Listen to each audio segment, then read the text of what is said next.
warahmatullahi wabarakatuh. Perkenalkan, nama saya Najwa Aulia dengan NPM 30124019 dari kelas C124. Dalam video ini saya akan menjelaskan hasil identifikasi jurnal yang saya buat dengan judul Studi Komparasi Sistem Pemerintahan Indonesia dan Myanmar, Analisis Kelebihan, Kekurangan, dan Rekomendasi Pembangunan. Penelitian ini bertujuan untuk membandingkan sistem pemerintahan Indonesia dan Myanmar dengan fokus pada 3 aspek utama, yaitu struktur pemerintahan, proses demokrasi, dan pembangunan nasional. Indonesia telah mengalami perkembangan signifikan dalam demokrasinya sejak era reformasi 1998, sedangkan Myanmar mengalami kemunduran demokrasi akibat kudeta militer 2021. Saya menggunakan pendekatan kualitatif dengan metode studi komparatif. Data diperoleh dari berbagai sumber seperti jurnal akademik, laporan pemerintahan, dan studi terbaru mengenai kedua negara. Di sini saya akan menjelaskan hasil penelitian. 1.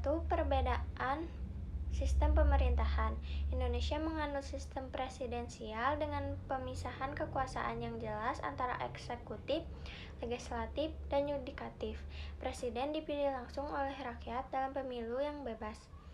Sedangkan Myanmar juga memiliki sistem presidensial, tetapi militer memiliki peran dominan dengan 25% kursi parlemen dikuasai tanpa pemilu dan presiden dipilih oleh parlemen.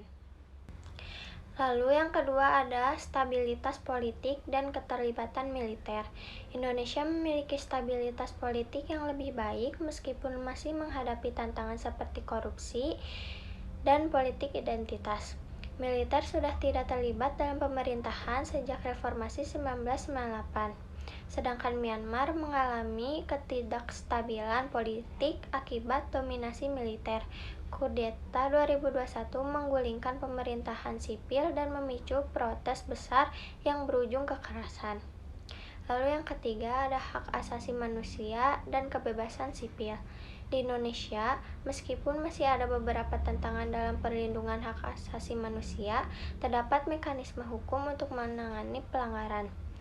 Di Myanmar, pelanggaran hak asasi manusia lebih sistematis, terutama terhadap etnis Rohingya dan aktivis demokrasi. Kelebihan dan kekurangan masing-masing negara. Di Indonesia memiliki demokrasi yang lebih stabil, partisipasi masyarakat yang tinggi, tetapi masih menghadapi masalah korupsi dan birokrasi yang kurang efisien. Sedangkan Myanmar memiliki birokrasi yang disiplin dan keputusan politik yang cepat, tetapi kebebasan sipil sangat terbatas dan konflik etnis masih berlanjut. Kemudian ada rekomendasi pembangunan.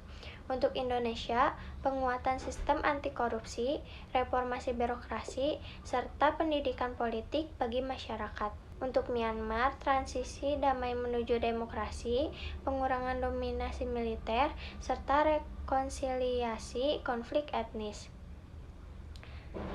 Kesimpulannya, dari penelitian ini dapat disimpulkan bahwa meskipun kedua negara sama-sama memiliki sistem presidensial, Indonesia lebih maju dalam demokrasi dan stabilitas politik, sementara Myanmar masih terhambat oleh dominasi militer.